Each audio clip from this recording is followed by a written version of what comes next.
Buenas tardes a todos, bienvenidos a esta nueva conferencia del Instituto Juan de Mariana después de unas semanas de parón. Hoy la verdad que es un día pues no muy feliz para cualquier acto, pero bueno, lo teníamos programado y obviamente pues hay que seguir con las cosas. Y la conferencia de hoy nos la ofrece José Alberto Pérez y versa sobre un tema, bueno, pues bastante curioso o interesante a primera vista, que es cómo el socialismo acabó con la leyenda de Esparta. Y bueno, José Alberto nos lo comentará. Muchas gracias por la asistencia, por la participación en este acto y muchas gracias a todos vosotros, tanto los que estáis en el aula como los que nos seguís desde casa, por una vez más seguir estas conferencias y enriquecer el debate posterior. Bienvenido y gracias. Bueno, buenas tardes a todos. Os doy las gracias por haber asistido, porque la verdad es que me he llevado una grata sorpresa al ver que sois tantos y tan interesados en saber pues, cómo el socialismo acabó con la leyenda espartana.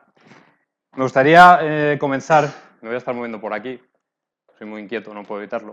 Me gustaría comenzar diciendo que el título de la conferencia no es algo baladí, no es algo que haya elegido así por así. Lo he titulado de cómo el socialismo acabó con la leyenda, porque el socialismo, aunque los espartanos no teorizaban acerca del socialismo, evidentemente tuvieron unos comportamientos que sí se asemejan bastante a lo que conocemos actualmente como socialismo. Socialismo lo podemos entender en dos acepciones. Una, por ejemplo, la que ofreció Huerta de Soto, que es una acepción de socialismo en el sentido de una planificación de la sociedad desde arriba, en el que se tiene poco en cuenta a la gente de abajo, o en su versión original de la redistribución de los factores de producción, que en el caso de Esparta y de todas las ciudades de la Edad Antigua, que son economías agrarias, sería la redistribución de la tierra. Sin embargo, antes de pasar a desarrollar la conferencia en sí, me gustaría marcar un punto de inicio y de origen, que es el siguiente. Estoy seguro de que todos conocéis o habéis visto la película 300. Seguramente, ¿no? La conocéis, por lo menos habéis oído hablar de ella, ¿no? Bueno, esta película, digamos que marcó un antes y un después en el conocimiento de Esparta y de la historia antigua en general. Principalmente porque transmitió una imagen de Esparta que fue muy popular, en el sentido de, bueno, de trabajo en equipo, de esfuerzo, de sacrificio, de lucha, de disciplina. Y bueno, pues digamos que gracias al rey Leónidas, o fue de hecho el rey Leónidas quien puso a Esparta en el mapa, ¿vale? Por primera vez la gente comenzó a saber exactamente qué era Esparta, dónde quedaba y a qué se dedicaba, ¿no? Al oficio de la guerra. Es evidente que los espartanos popularizaron a partir de esta película pues una serie de frases, de imágenes que tenemos aquí, por ejemplo, esto es Esparta o venida por ellas. Sabéis que es una frase que ha sido muy utilizada en los Estados Unidos por los defensores de la segunda enmienda, ¿no? Cuando le dicen a Obama, si quieres nuestras armas, ven tú a por ellas, el molón la ve famoso. O por ejemplo, pues lucharemos a la sombra, cuando le dicen los persas, ¿no? Tenemos tanta gente y tantas flechas que son capaces de ocultar la luz del sol. Y entonces un general espartano le dice, pues lucharemos a la sombra. Esto se ha hecho muy popular y junto con ello, como digo, se ha hecho popular una imagen que es la de trabajo en equipo, sacrificio, esfuerzo, disciplina. Y mucha gente a partir de ahí, a partir de esa popularidad de los espartanos, lo que hizo fue, bueno, pues si tenían un equipo de fútbol, ¿cómo lo llamaban? Los espartanos. Si tenían un equipo de rugby, ¿cómo lo llamamos? Los espartanos. Si tenemos un equipo de baloncesto, ¿cómo lo llamamos? Los espartanos. Porque es esa imagen de la lucha, del trabajo en equipo y todo eso, ¿no? Yo reconozco que a mí esta película me influyó muchísimo. Y de hecho en el año 2007, yo llevaba un año licenciado y tenía que elegir un tema para hacer mi tesis doctoral. Tenía claro que quería hacer el doctorado y bueno, andaba por ahí, no sabía muy bien qué elegir y al final dije, ¿por qué no? Pues los espartanos pueden ser un buen tema. Lo que ocurre es que a mí no me dio por montar ningún equipo de fútbol ni nada de esto, sino que me puse a leer a Genofonte principalmente, que es una de las fuentes principales, y la imagen que se me quedó fue exactamente la contraria de la que nos vende la película. Es decir, si la gente pensaba que Esparta era una ciudad en la que el principal o la principal imagen que había entre los propios ciudadanos espartanos era la de solidaridad, trabajo en equipo, lucha, esfuerzo, sacrificio, es decir, una ciudad ideal en la que todo el mundo es feliz, desde luego no fue la imagen que yo me quedé después de leer a Genofonte. Así que esto, señores, no era Esparta, desde luego. Y esta caricatura creo que bien merece la pena en este caso. Cuando uno lee a Genofonte, lo que se da cuenta es que la historia que nos transmite es efectivamente el mismo mito de la película. Jenofonte habla de que todo en Esparta estaba prácticamente regulado y para bien. Por ejemplo, Jenofonte habla de la maternidad. Las mujeres en Esparta no se dedicaban a labores propias de mujer como en Atenas, salían del gineceo. Las mujeres espartanas tenían que ejercitarse, tenían que entrenar. ¿Para qué? Para dar una buena descendencia. Porque así es como se creía que se generaban o que se engendraban hijos que eran dignos de Esparta. No sé si se os viene a la cabeza, contando esto, algún tipo de sistema totalitario del siglo XX que le daba mucha importancia a la descendencia. Creo que sabéis a qué me refiero, ¿verdad? Pues efectivamente, los nazis fueron los que más utilizaron a los espartanos en el siglo XX como ejemplo a seguir. También hablaba del comunitarismo sexual, que esto es, bueno, una maravilla, ¿no? Porque si una... Sí, era increíble, ¿no? Si una pareja no podía tener hijos, que por ejemplo el hombre no podía tener hijos, la mujer le decía, oye, mira, que conozco un espartano ahí que tiene que dar una descendencia increíble. Y el espartano, el marido, amablemente le decía, bueno, pues nada, vete con él y ya está, ya sabes lo que tienes que hacer. Y exactamente al contrario igual. Y esto, por lo menos en Esparta se decía que por eso no había adulterio. Que en Esparta, tanto hombres como mujeres, si se tenían que juntar para tener hijos, hijos que merecieran la pena, estaba bien visto. La educación. ¿Conoce aquí algún sistema de corte socialista o muy intervencionista que deje su libre albedrío a la educación? Ninguno. Y Esparta tampoco. En Esparta era muy importante, excepcionalmente importante, lavarle al cerebro a los ciudadanos desde pequeños. Y a los 7 años, según Jenofonte, se les arrancaba de la tutela de los padres y se les enviaba a barracones donde se juntaban con otros chavales y allí aprendían a ser buenos ciudadanos, a obedecer, a ser sumisos, a dar su vida por la patria. Esos eran los valores principales que había que meter en la cabeza a los niños. Por lo menos es lo que nos refiere Jenofonte.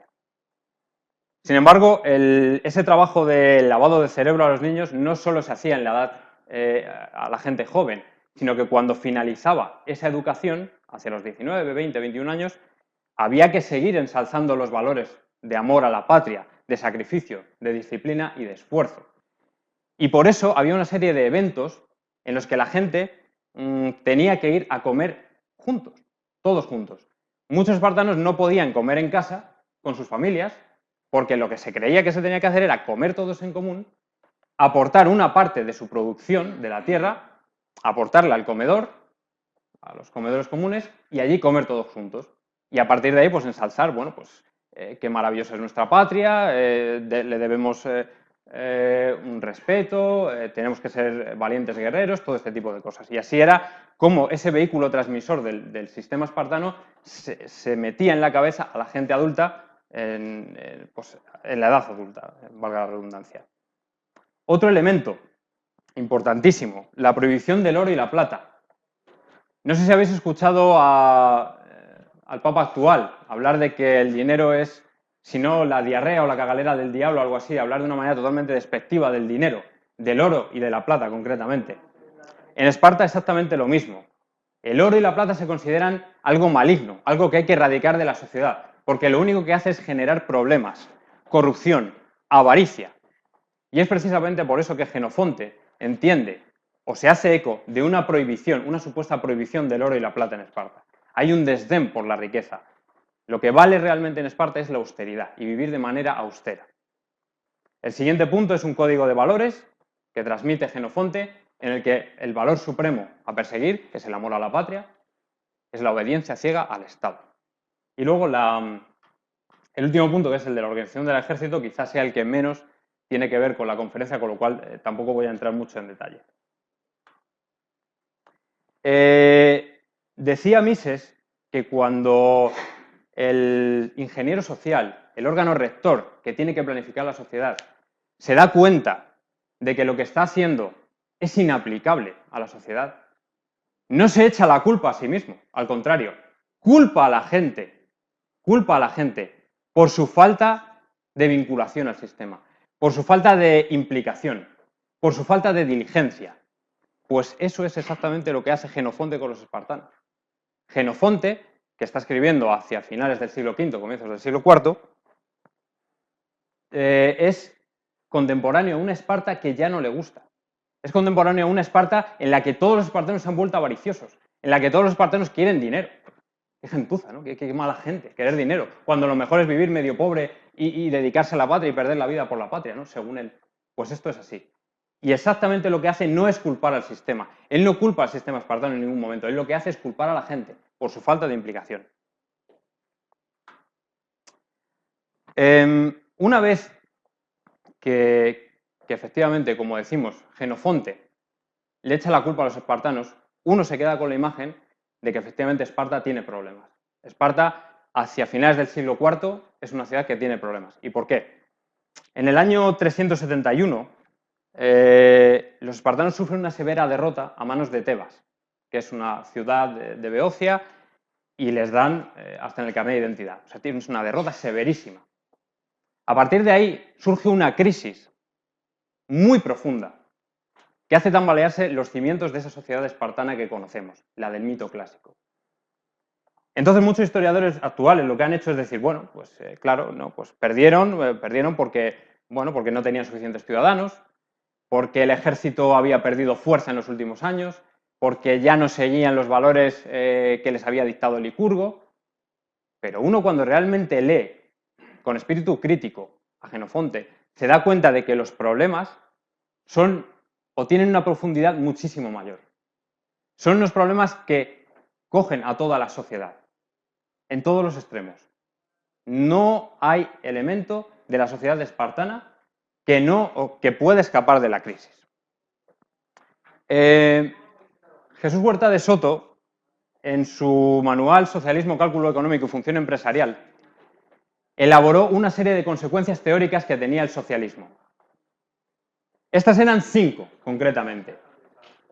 El día que yo estuve leyendo varios manuales espartanos, los tenía aquí en mi mano izquierda, y en la derecha tenía el manual de Huerta de Soto, al ver esas consecuencias teóricas que produce el socialismo, dije, joder, si es que lo ha calcado. Si es que lo que se da aquí, lo que él dice que se da aquí, se da en Esparta, en todas y cada una de ellas. A un 90% de réplica, creedme, y es así. A partir de ello dije, cuidado, porque entonces nos podemos encontrar ante algo muy diferente que nos han explicado otros historiadores. Para quienes la causa principal de la crisis de Esparta, y esto lo explicaré más adelante, fue la avaricia de los ricos. ¿Os suena, verdad?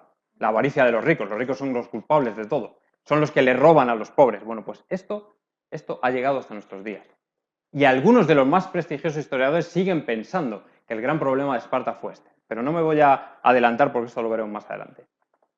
El asunto es que en Esparta hay varios síntomas que nos dicen que su sociedad está en problemas. Y estos síntomas son los que define Jesús Huerta de Soto. A saber, el primero de ellos, descoordinación y desigualdad. La desigualdad la tenemos que entender en el sentido material, es decir, que hay que hay poca gente con mucho dinero y mucha gente que tiene muy poco. El primer elemento de esa desigualdad, una sociedad jerarquizada.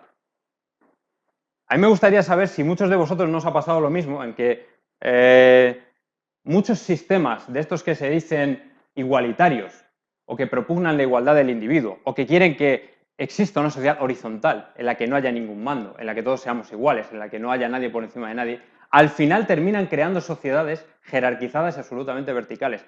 Pues eso es exactamente lo que ocurrió en Esparta. Esparta, para empezar, a diferencia de otras ciudades, con todo lo igualitaria que puede pensarse que era, tenía no uno, sino 2 reyes. Era una diarquía, no era una monarquía.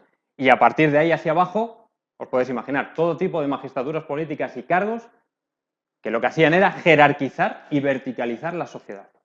Todos conocemos que este tipo de sociedades que intentan proclamar reuniones asamblearias para tomar decisiones todos en conjuntos y todo muy bonito y precioso, al final ponen un ministerio de esto, un ministerio del otro, un ministerio, y al frente del cual está un ministro, un ayudante del ministro, un auxiliar del ayudante del ministro, un burócrata del auxiliar del ayudante del ministro, y al final dice, bueno, ¿y la igualdad? Si estamos creando una sociedad de lo más jerarquizada, ¿dónde está esa igualdad perseguida? Pues eso es exactamente lo que ocurrió en Esparta. No he traído aquí todos los cargos que se crearon en Esparta, pues sería muy farragoso y además son términos griegos que no vienen al caso, pero quedaros con esa idea. Esparta fue una sociedad tremendamente jerarquizada. El segundo elemento sería el de la redistribución de la tierra. No sé si lo he comentado antes, pero hacia el siglo VIII, en toda Grecia se produce un problema de acaparamiento de la tierra por parte de pocas personas, generalmente aristócratas de época homérica. En Esparta, a diferencia de otras polis, se entiende que no hace falta dar libertad económica a la gente para que vaya por ahí a buscarse la vida, comerciar y ser próspero. No. En Esparta se solucionan las cosas de otra manera, muchísimo mejor y más fácil. Redistribuyendo la tierra. ¿Cómo no se nos había ocurrido antes? Pues si unos tienen muchos, que se los repartan a los pocos y así estamos todos igual. Precioso, muy bonito. Perfecto. Bueno, pues fijaos qué bien lo hicieron, que a finales del siglo V había muy poca gente con tierras enormes y muchísima gente desposeída de tierra. Y realmente miserable. Así que fijaros el efecto tan grandioso que tuvo esa redistribución de la tierra. Y de esta redistribución, esta mala redistribución de la tierra, nos dio cuenta Isócrates en su Panatenaicos, donde nos decía que a aquellos que siempre tuvieron, les tocó en suerte las mejores tierras, mientras que a aquellos que muy poco tenían, les tocaron en suerte las peores tierras. De manera que aunque trabajaran la tierra de la mejor manera o su cosecha fuera buena, jamás tendrían para alimentar a su propia familia. Un tercer elemento de esta desigualdad es la afluencia de oro. Cuando en 404 Esparta vence a Atenas en la guerra del Peloponeso, asume su imperio, el imperio ateniense. En este imperio ateniense, que era un imperio dinámico, comercial, donde las transacciones se hacían con moneda de oro y plata, claro, los espartanos que no estaban acostumbrados a ver oro por ningún lado, sí lo había realmente, pero no lo tenían muy poca gente, el oro. Cuando más gente de Esparta sale a estas expediciones fuera de Esparta y se hacen con el oro de otras ciudades que pertenecían anteriormente al imperio ateniense, ¿qué hacen? Cogen el oro, lo roban directamente y lo mandan a Esparta. Pero ese oro no se redistribuye equitativamente a través del comercio entre otras gentes, al contrario. Siempre queda en manos de la misma gente, de la que está vinculada a los resortes de poder o incluso al ejército. Ese es el gran problema. Eso generó un proceso inflacionario, según Efraín David, que al final lo que hizo fue que muchos campesinos que tenían pocas tierras, pues bueno, a través de un mercado negro vendieran la tierra y los ricos se hicieran con más tierras y al final el oro quedara siempre encajado en los mismos estratos de la sociedad. El segundo elemento, aparte de la desigualdad que caracterizó a esta Esparta, como veis muy diferente de la que se nos vende en la película, fue el efecto corrupción. ¿Y a qué llamamos efecto corrupción, concretamente? A un proceso, como dice Huerta de Soto, de lucha de poder. En una sociedad en la que no hay libre comercio, en la que no se puede prosperar de manera individual, por iniciativa propia, las personas lo que hacemos es buscar allí donde está el dinero, el único resquicio donde puede estar el dinero. ¿Por qué? Porque es la única manera de salir adelante. En España mucha gente nos critica a los españoles porque todos queremos ser funcionarios o trabajar en la administración pública. ¿Qué pasa? ¿Que somos unos vagos? ¿Que somos unos perros? Como nos dicen por ahí. No, hombre, no. Somos inteligentes. Nos vamos allí donde podemos darle a nuestra familia lo mejor. Y si por lo mismo en el sector privado gano 1.000 y en el sector público gano 1.500, me voy al sector público, es evidente. Si hago de la administración pública la gallina de los huevos de oro, ahí voy a tener a todo el mundo, es evidente. Pues esto es exactamente lo que ocurrió en Esparta. La gente que no podía prosperar porque le estaba prohibido el comercio, comerciar, aunque luego veremos que también existió, lo que hizo fue enrolarse en el ejército o meterse en las magistraturas políticas a las que tenía acceso. ¿Para qué? Para tener poder, para tener acceso a los mejores recursos y poder salir adelante. Ese es el gran problema. Y precisamente por eso una conflictividad política brutal. No he traído aquí, el que quiera lo puede leer en mi tesis doctoral, no he traído aquí todos los conflictos que se producen en las magistraturas políticas en toda la edad arcaica y clásica, porque sería, bueno, me pegaría aquí 2 tardes enteras. Pero fue una sociedad realmente conflictiva donde los reyes, un rey conspiraba contra el otro. Los reyes conspiraban a su vez contra los éforos contra el Consejo de Ancianos, el Consejo de Ancianos contra la Asamblea de Ciudadanos, la Asamblea de Ciudadanos contra... Están siempre conspirando y matándose unos a otros.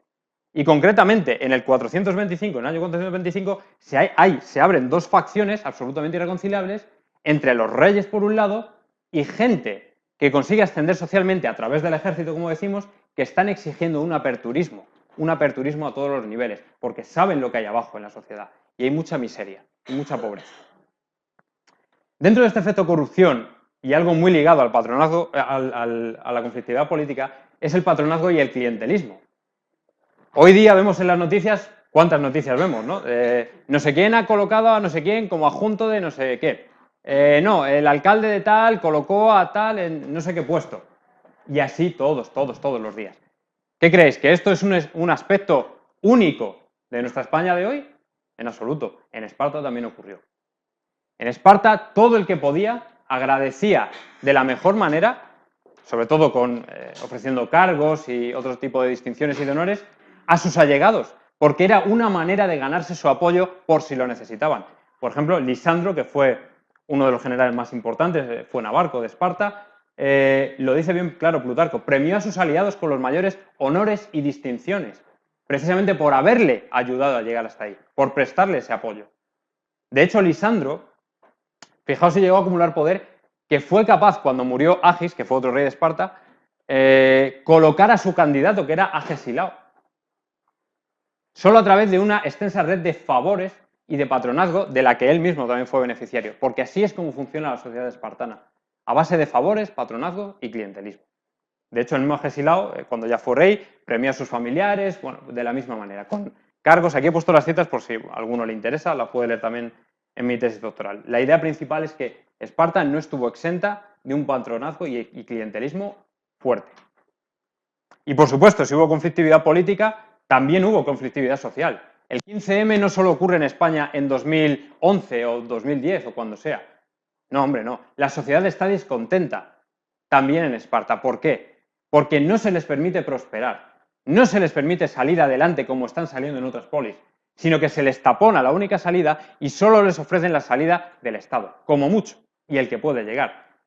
¿Qué ocurre? Que a finales del siglo V, más o menos en el año 400, 399, se descubre una conspiración a gran escala en Esparta, por parte no de los esclavos de Esparta, ni de los ciudadanos semilibres, que eran los periecos, no.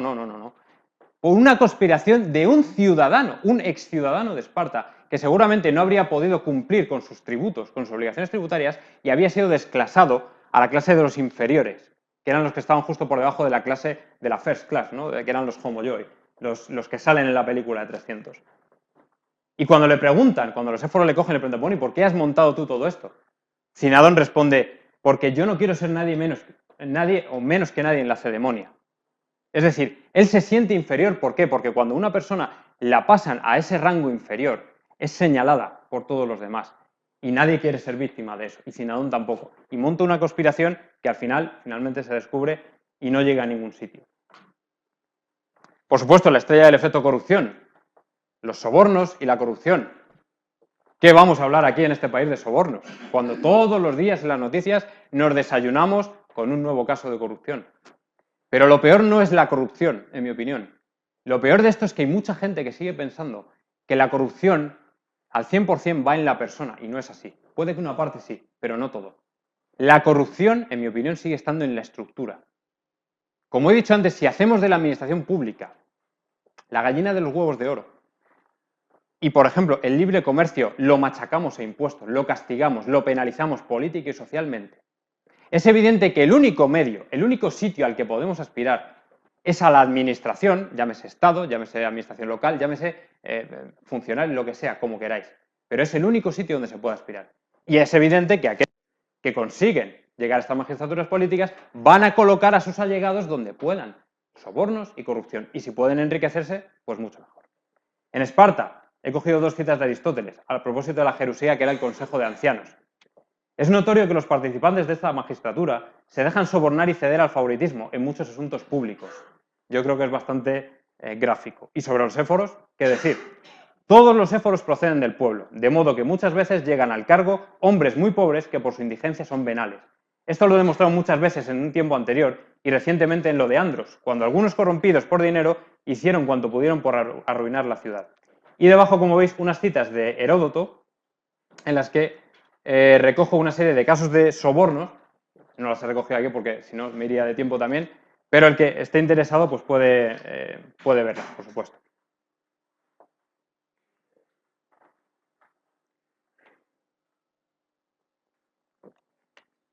El tercer efecto, el tercer síntoma que describe Huerta de Soto es la economía oculta e irregular. ¿Quién no conoce o ha oído hablar de aquellos sistemas en los que la economía está tan sumamente intervenida que lo que se produce es un mercado negro. El caso de Venezuela, el caso de Argentina, el caso de España, quizá a menor escala, pero también. Esto ocurre también en Esparta. Fijaos hasta qué punto hay analogías. También existe un mercado negro. ¿Esto qué nos viene a decir? ¿Que los espartanos creían en ese grupo de virtudes al que tenían que aspirar? Relativamente, porque está claro que lo desobedecían. Está muy claro que lo desobedecían. Mercadeo de tierras. Hemos dicho antes que la tierra te la daba el Estado para que tú trabajaras. No, tú no la trabajabas, el ciudadano espartano no la trabajaba el esclavo. Pero con eso te tenías que bastar para sobrevivir y mantener a tu familia. Pero es evidente, como nos decís Sócrates, que la polis no era autosuficiente, la ciudad no era autosuficiente, porque necesitaba muchas cosas que no tenían. Eso es evidente. Es exactamente igual el mismo caso que en la URSS, en 1919, con la inauguración de la nueva política económica, cuando Lenin se da cuenta de que tiene que permitir una serie de intercambios entre los campesinos. Y también otras muchas cosas, pero intercambios. Sin embargo, esto en Esparta se conoce que el que ideó la sociedad no lo vio o no quiso verlo. Y hay, sin embargo, un mercadeo de tierras. Fue una práctica que, como han dicho muchos historiadores y han reconocido, se produjo incluso con la prohibición de comprar y vender tierras. Seguramente muchos espartanos, cuando vieran que su tierra no les daba lo suficiente, tuvieron que venderla o incluso hipotecarse o lo que fuera. Pero existía esta práctica. Esta práctica era conocida en Esparta. El segundo elemento, presencia de monedas de oro y plata. Antes lo he dicho. Xenofonte dice que hubo una prohibición de monedas de oro y plata. ¿Pero la hubo? Sí, seguramente a nivel legislativo sí. ¿Pero se produjo en la realidad? No. En Esparta hubo monedas de oro y plata. Claro que las hubo. Claro que las hubo. El problema es que la gente las escondía. Las escondía en su casa porque no querían ser vistos por las autoridades. Muchas veces eran las propias autoridades las que guardaban esas monedas de oro, casualmente. Porque ellos sí tenían acceso a viajar al exterior. Pero el espartano de a pie, seguramente no. Y seguramente no vio una moneda de oro jamás. Pero sí que las hubo. En 370, cuando Tebas, después de derrotar a Esparta, va hasta el Peloponeso a invadir Esparta, en las casas próximas al río Eurotas, que pasa por allí por Esparta, se encontraron monedas de oro.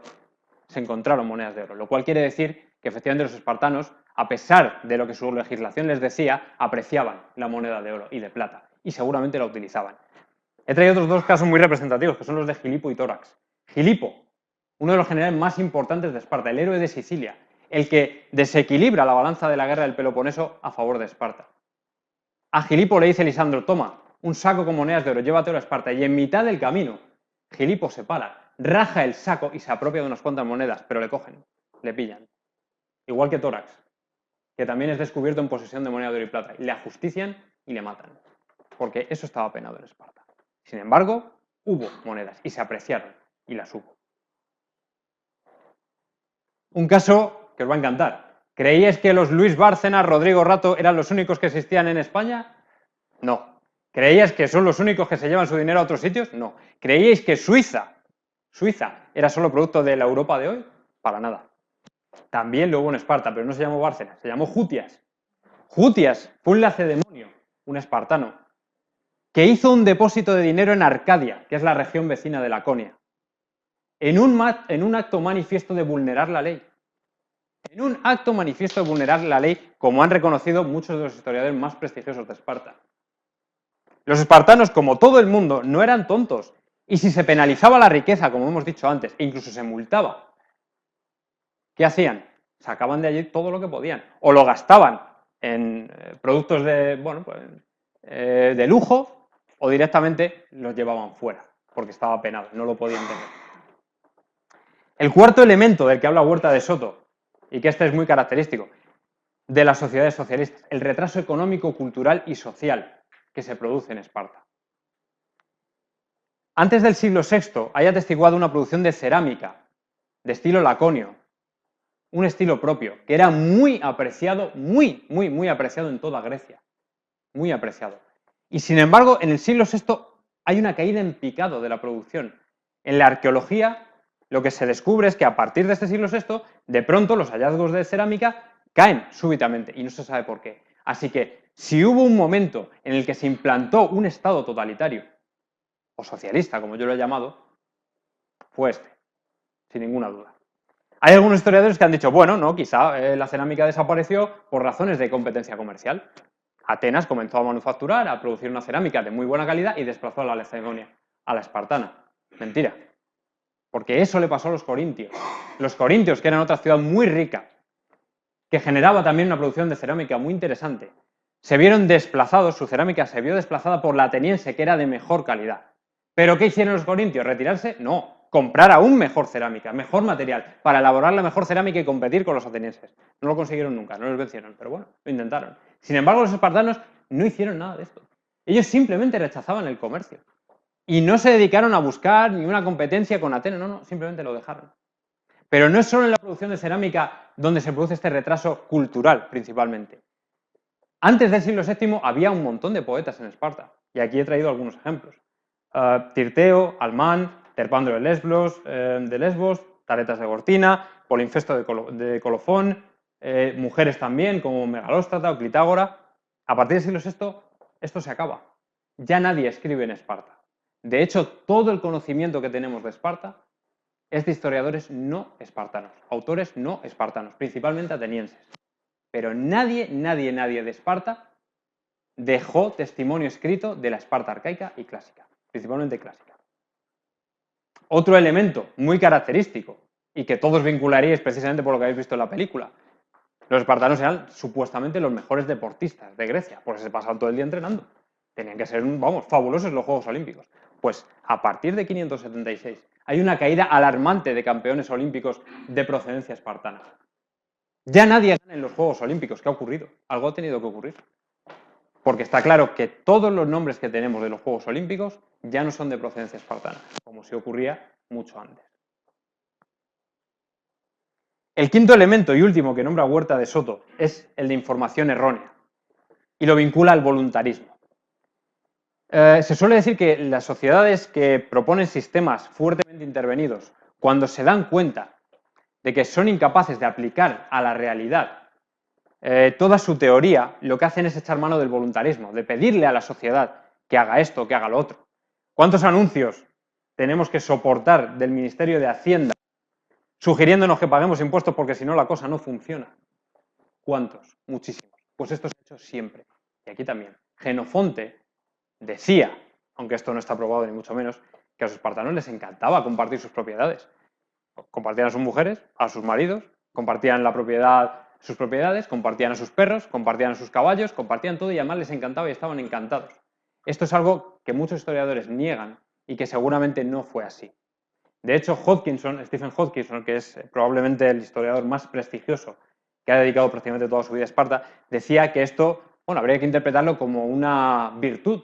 Él sí lo cree que así fue. Es curioso porque luego niega otras cosas que dice Jenofonte, pero en esta le cree, es curioso. Hansen, que es el contrapunto de Hodgkinson, viene a decir que ese voluntarismo, si lo hubo, fue producto del lavado de cerebro que les hacían en la UG y punto. Y ya está. Pero en cualquier caso es un punto todavía polémico. Yo he añadido un elemento más al que Huerta de Soto no hace referencia, que es el militarismo. En mi opinión, las sociedades socialistas necesitan de unos cuerpos y fuerzas de seguridad, unos cuerpos policiales o de ejército muy fuertes. Lo primero, para imponer orden. Y lo segundo, para conseguir la riqueza que no son capaces de producir. Como hemos dicho, en Esparta se prohibió a los ciudadanos comerciar. Entonces, si uno no puede comerciar, ¿de qué vive? Porque sí, claro, a mí me regalas una tierra, un terreno, pero si este terreno no es suficiente, ¿qué hacemos? Y si nace más gente y ya no hay tierras para repartir, ¿qué hacemos? No hay problema. Cogemos, nos vamos con el ejército, nos vamos a la vecina región de Mesenia, la conquistamos y esclavizamos a su población. Y eso es lo que hicieron los espartanos en las dos guerras mesenias del siglo VII y del siglo VI. Esclavizar y conquistar a la población de Mesenia, que eran otros griegos, lo cual fue visto como una auténtica atrocidad. Conquistar a otros griegos, que se consideraban quizá casi como hermanos. Pues los conquistaron. ¿Por qué? Porque tenían tierras y además eran excepcionalmente fértiles, como decía Tirteo. Para los espartanos, Mesenia era una perita en dulce. Dijeron, menudas tierras tienen aquí, a por ellas. Pero no solo en las guerras con Mesenia. Se me olvidó citar a Mises, en este caso. Mises decía que todas las tierras que se mantenían en los patrimonios de muchos aristócratas jamás habían venido del libre mercado, sino de la fuerza. Efectivamente, en este caso se dio también. Este acaparamiento de tierras que al final benefició a la aristocracia, no al conjunto de la sociedad espartana, fue o procedió de la fuerza, del uso de la fuerza del ejército. César Fornis, que es otro prestigioso historiador de Esparta, afirma que el valle del Eurotas, la región donde está Esparta, se había vuelto insuficiente para alimentar a su población, y para ellos el recurso a la guerra fue una manera de salir adelante. Pero no solo Fornis. Hodgkinson también dice que el ejército se convirtió en un gran mecanismo para lograr riqueza y que además exacerbó la tendencia económica. Pero fijaos que es curioso, porque uno no puede estar toda la vida invadiendo y conquistando. Como decía Mises, en cuanto lleguen unos más fuertes que tú te van a hacer exactamente lo mismo. Y se acabó. Pero de momento los espartanos así se comportaban. Pero aunque lo hubieran hecho excepcionalmente bien y hubieran dado, no, nosotros vamos conquistando el mundo y mientras podamos ir, según conquistamos, vamos redistribuyendo tierras, así vamos. Pues no. Agesilao, que fue uno de los reyes de Esparta más famosos y que duró más tiempo, tuvo un reinado de 40 años, se dedicó a invadir Asia. Es decir, en la película 300 vemos como los persas vienen a Grecia. Bueno, pues 100 años después son los espartanos los que van a Asia, a invadirla. O sea, fijaos si había cambiado la cosa, ¿no? Pero claro, Esparta no tenía ni un duro. No tenía dinero. Le tenían que financiar las campañas. Esparta ganó la guerra del Peloponeso con dinero persa, con el oro persa. Atenas sí pudo resistir porque había generado dinero y riqueza. Pero Esparta no tenía nada y tenía que pedirlo. Y en este caso así lo hizo. Pues bien, en esa gestión desastrosa de Agesilao, militarista, a base de conquistar nuevas tierras, se metió en tantos fregados, por así decirlo, que acabó arruinando aún más a la ciudad y terminó alquilando el ejército espartano, como suena, alquilando el ejército espartano a una facción de Egipto que andaba por una guerra civil y tal, y a una de las facciones se la alquiló para hacer caja, porque se venían abajo, la ciudad estaba absolutamente arruinada. Y sin embargo no permitían ningún tipo de aperturismo económico, ni ningún tipo de libertad hacia sus ciudadanos. O sea que esto no podía seguir en adelante y efectivamente, como veremos, pues finalmente terminó cayendo. Otro elemento que tampoco nombra Huerta de Soto, pero que sí es distintivo de la Esparta de esta época, y creo que también se podía aplicar a muchas sociedades socialistas, quizá no a todas, pero sí a muchas, es la oligantropía. Es un término griego que viene a hablar del declive del número de ciudadanos. Aquí tenéis un gráfico más o menos aproximadamente del número de espartiatas que había hacia 480, que es el año en que está representada la película 300, que había aproximadamente unos 8.000, y los que quedan en 371. Decía el sistema espartano, Genofonte, se hacía eco de que se tomaron medidas para motivar que la gente tuviera hijos. Ya lo hemos hablado antes, el comunitarismo sexual. Incluso se eximía a determinadas personas de pagar impuestos si tenían un mayor número de hijos, creo que eran 3 aproximadamente. Si uno superaba ese número, estaba exento de pagar impuestos. Pero estas políticas hicieron aguas, porque en ningún momento la población espartana se recuperó, en ningún momento.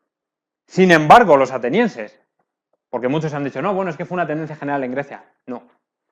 En Atenas, en el siglo IV, la población se recuperó, aumentó y llegó a un pico máximo, mientras que en Esparta fue todo el rato como veis en el gráfico.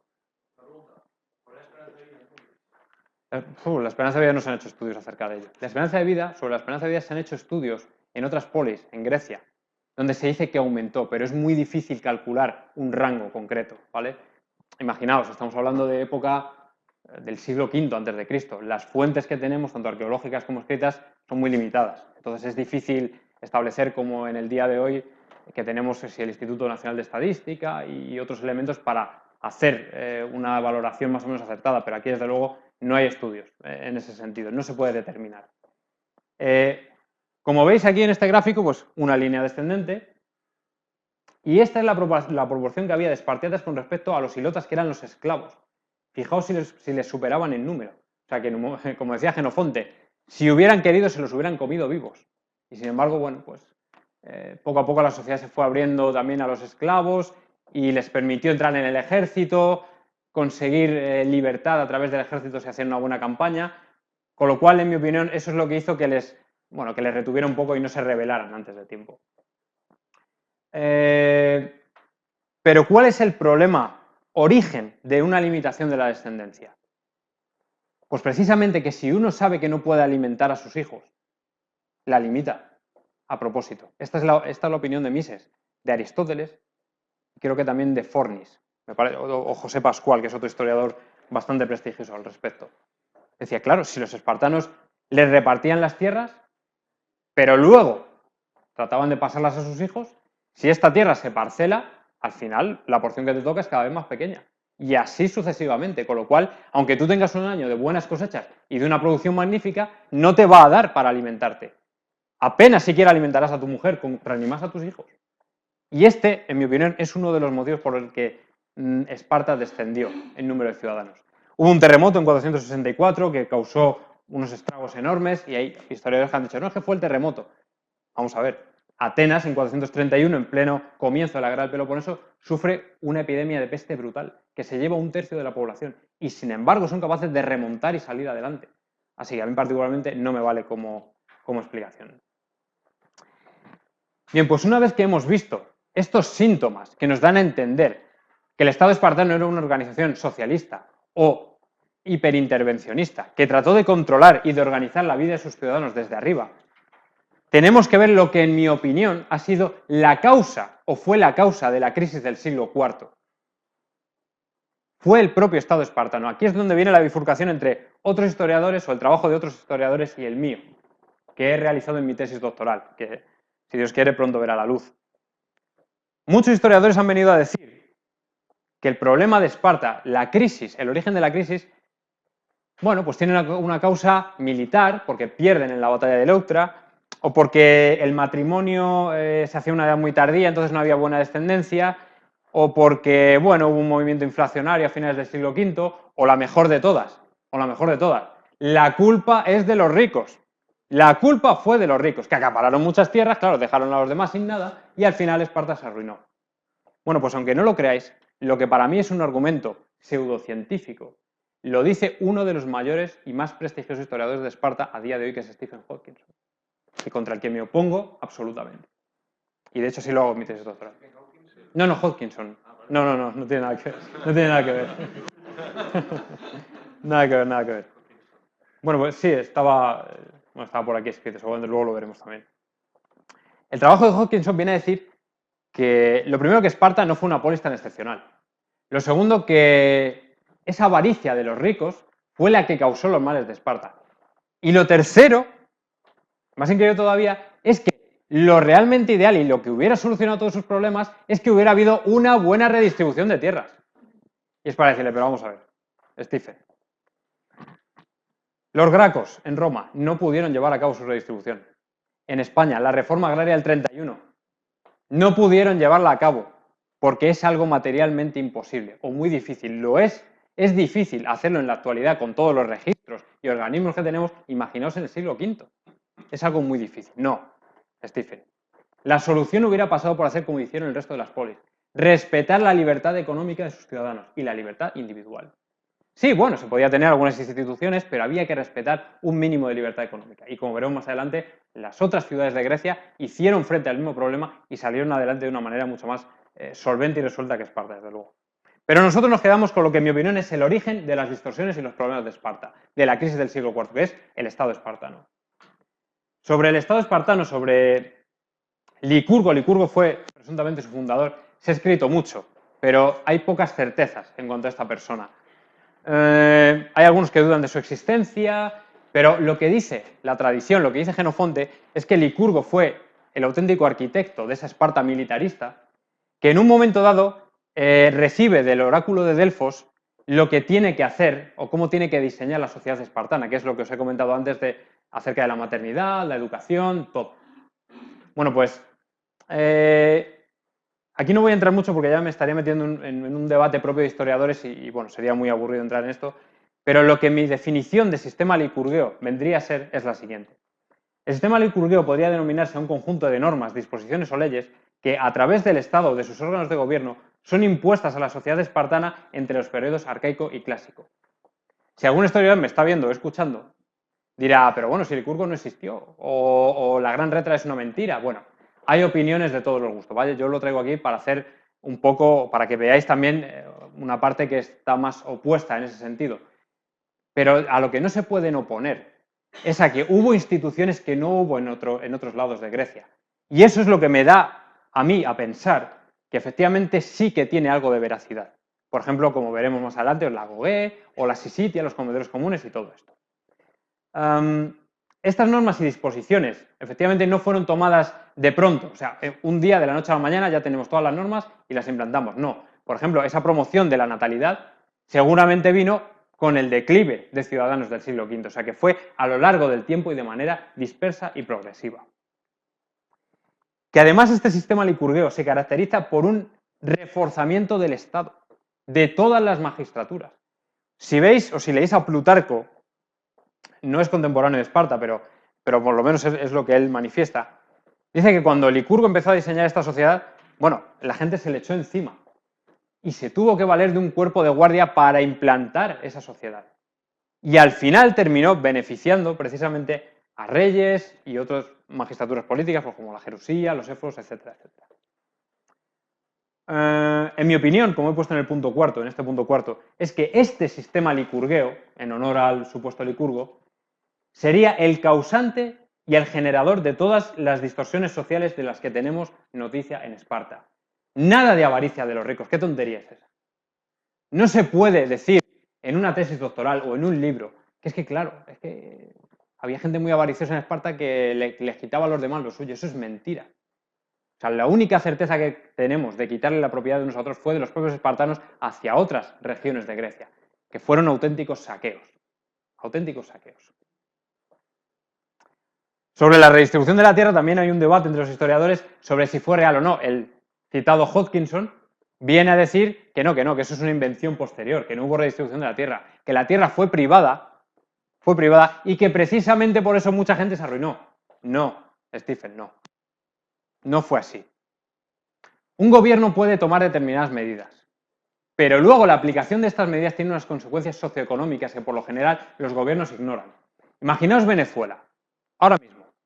Imaginaos con una ley como tiene ahora mismo de precios máximos de determinados productos y de control de precios. 100 años después llega un historiador y dice, no hubo ley de precios máximos, nada de esto.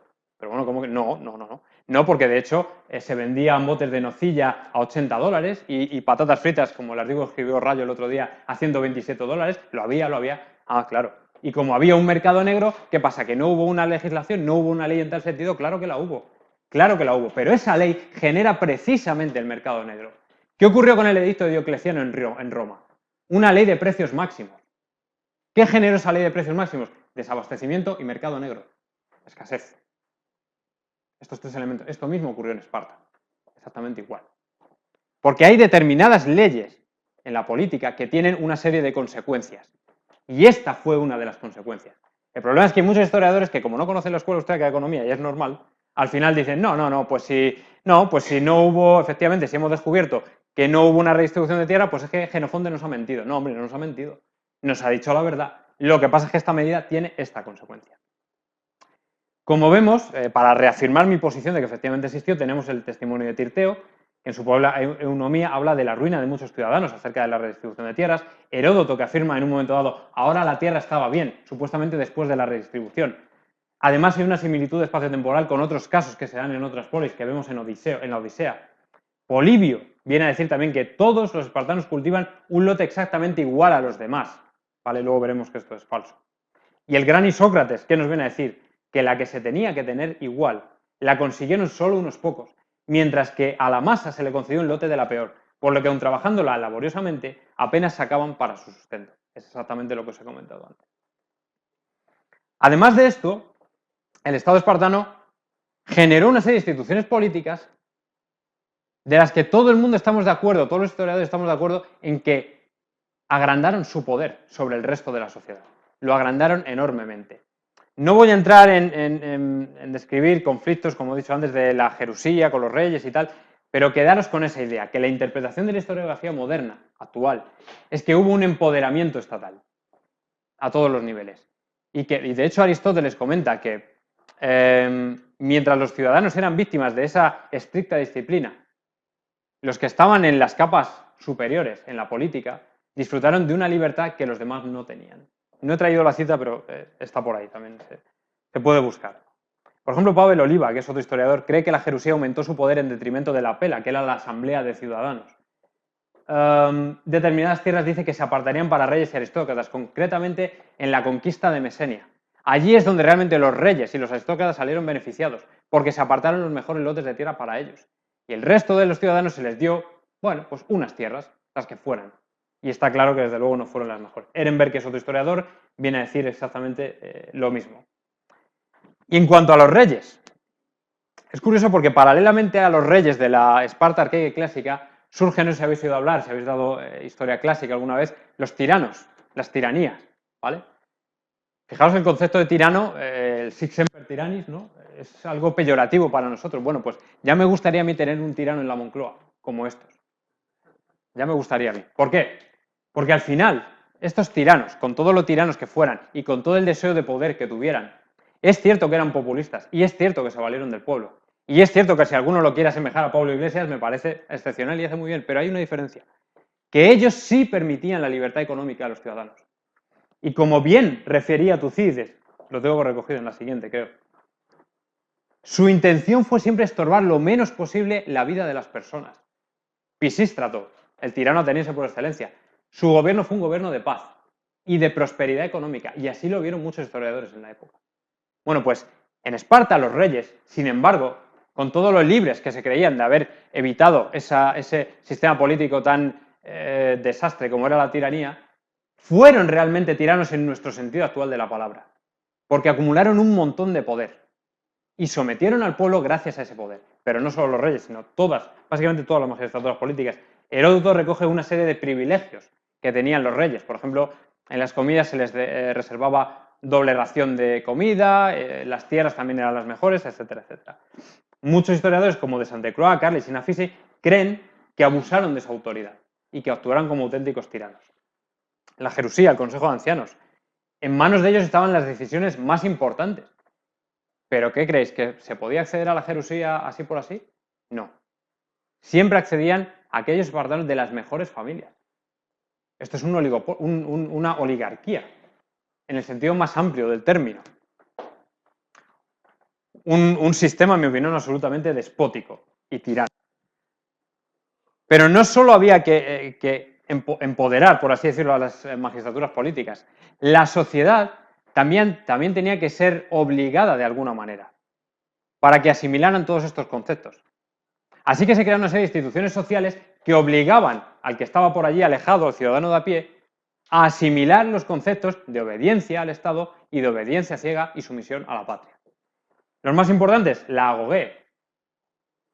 Todos habéis visto en la película de 300 cuando suelta al niño en mitad del monte y se pelea con el lobo y tal y cual. Bueno, pues sí, efectivamente. Los espartanos creyeron que ese tipo de educación, arrancándole la tutela a los padres, era como se tenía que educar a los hijos. ¿Qué era eso de que cada padre educara a su hijo como le apetecía? No, hombre, no. Todos los hijos, todos los varones, todos los niños espartanos tenían que ser educados de la misma manera. Tenían que salir cortados por el mismo patrón. Y la agoge, si queréis, tenía como finalidad eso mismo. Generar ciudadanos que no pensaran diferente, sino que pensaran igual. Aún así fracasó, ya os lo digo yo. La sisitia, los comedores comunes que os he mencionado antes. Cuando uno finalizaba ese periodo de formación, esa agoge, lo que hacía era pasar a la vida adulta y esperar que saliera alguna batalla por ahí e irse a pelear en el ejército. Pero claro, mientras estaba en Esparta había que seguir ensalzando esos valores licurgueos, esos valores espartanos de obediencia. Había que vigilar. La sociedad se tenía que sentir vigilada, no solo por las magistraturas, sino por los propios vecinos, sino por los propios ciudadanos, para que nadie se saliera del rebaño. Ojo. Y así es como se hacían los comedores comunes. Todos aportaban una cantidad y allí, bueno, pues ensalzaban en un ambiente eminentemente festivo, pues valores licurgueos, de obediencia a la patria, de valentía, de arrojo, de solidaridad, todo este tipo de cosas. Un tercer elemento, la genelasía. ¿Qué parecido tiene con la xenofobia, verdad? La raíz, de hecho, es la misma, genelasía. Todo lo contrario que la filoxenía. ¿Qué es la genelasía? Es la práctica destinada a evitar la presencia de elementos extranjeros en Esparta. Si hay algo que toca las narices a un sistema socialista, a una Cuba, a una Corea del Norte, es ver a extranjeros en su tierra. Les quema, porque pueden traer ideas revolucionarias, porque pueden traer ideas de libertad, pueden influir malamente a la gente, haciéndoles creer que otro sistema es posible y se puede vivir mucho mejor que lo que ellos ofrecen. Y a Esparta esto le parecía exactamente lo mismo. La presencia de extranjeros no gustaba en Esparta. Pero si no gustaba la presencia de extranjeros en Esparta, tampoco gustaba que hubiera espartanos por ahí fuera, por el mundo, asumiendo ciertos valores que no iban con Licurgo o con lo que había dicho Licurgo. Esto se veía muy mal. Y esta práctica fue exclusiva de Esparta. En otras polis, como Atenas, se practicaba, como he dicho, la filoxenía, que era precisamente ese recibimiento amable hacia el extranjero, hacia el que venía a trabajar a su ciudad, a ganarse la vida, ¿vale? Según Figueira, que es otro historiador espartano, los espartanos se volvieron cada vez más intratables, más antisociales, el carácter esencialmente antisocial del socialismo, no sé si lo habéis oído por ahí. Se volvieron realmente antisociales. En diplomacia eran intratables y no había quien tratara con ellos, eran auténticos cabezas huecas. Es que no se podía tratar ningún tema con ellos porque al final lo que ellos querían era imponer su ley, su sistema, en su ciudad, eso sí, no trasladarlo a otros sitios, pero que no les viniera a tocar nadie las narices. De eso lo tenemos muy claro.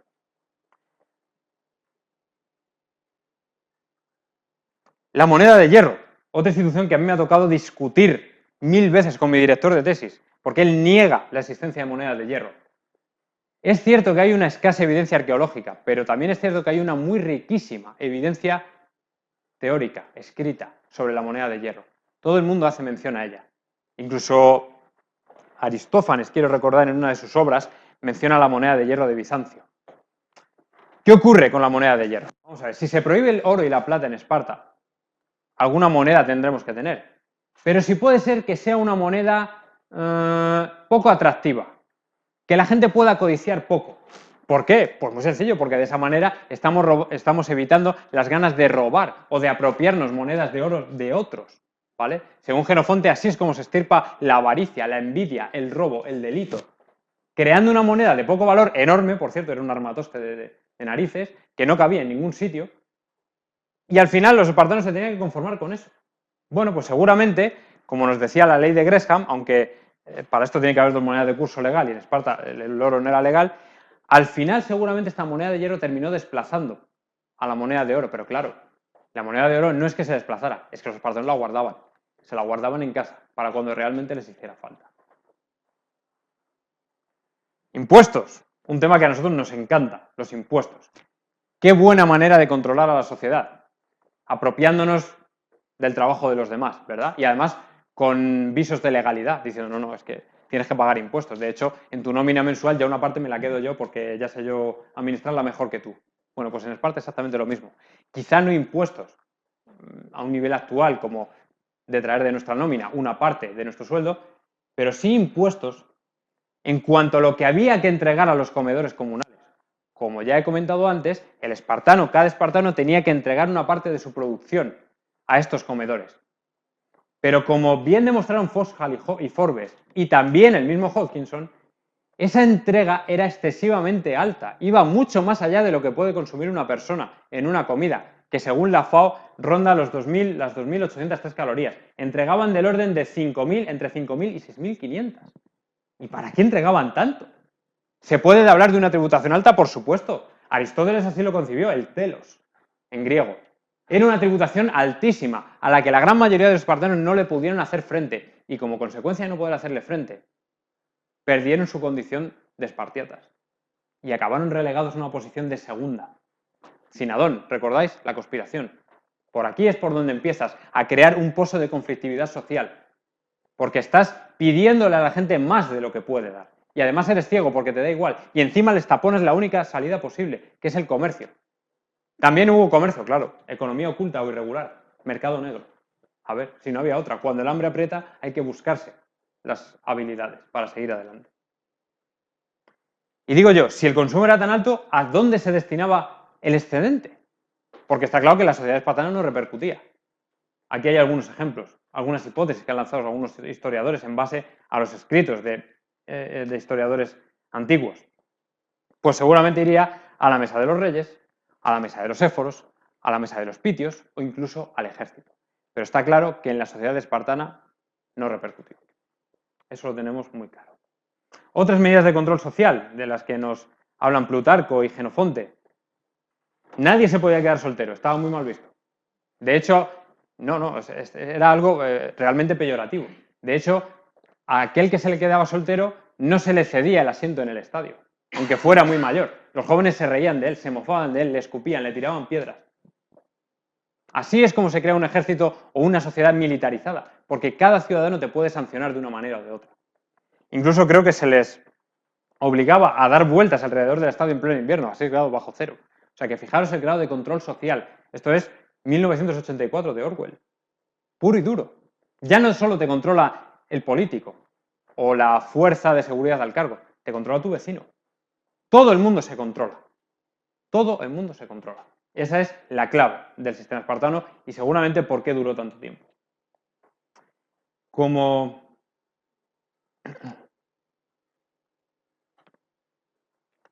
he referido antes, ya que hemos visto, o acabo de terminar de ver, qué es lo que genera esas distorsiones que vimos al principio, es ese Estado espartano puro y duro, hiperintervencionista, socialista, que cree que redistribuyendo la tierra se acaba con todos los problemas, vamos a ver qué hicieron otras polis. Porque todavía hay historiadores que creen que no, que Esparta estaba un poco en la línea de lo que hicieron los demás. Mentira. Mentira. No es así. Desde luego no es así. Pueden tener analogías, pero desde luego hubo diferencias y enormes. En el siglo VIII, como bien digo, hubo una serie de problemas precisamente de redistribución de tierras. Había gente que había quedado expulsada o que tenía tierras de muy baja productividad y empezaron a quejarse y a decir, oye, que es que con esto no tenemos. Con esto no tenemos.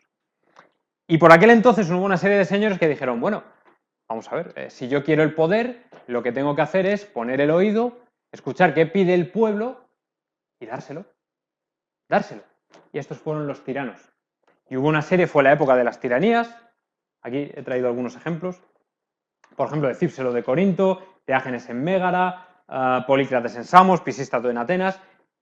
Estos tiranos lo que dicen, bueno, ¿por qué no echamos una mano al pueblo y creamos un sistema de base popular?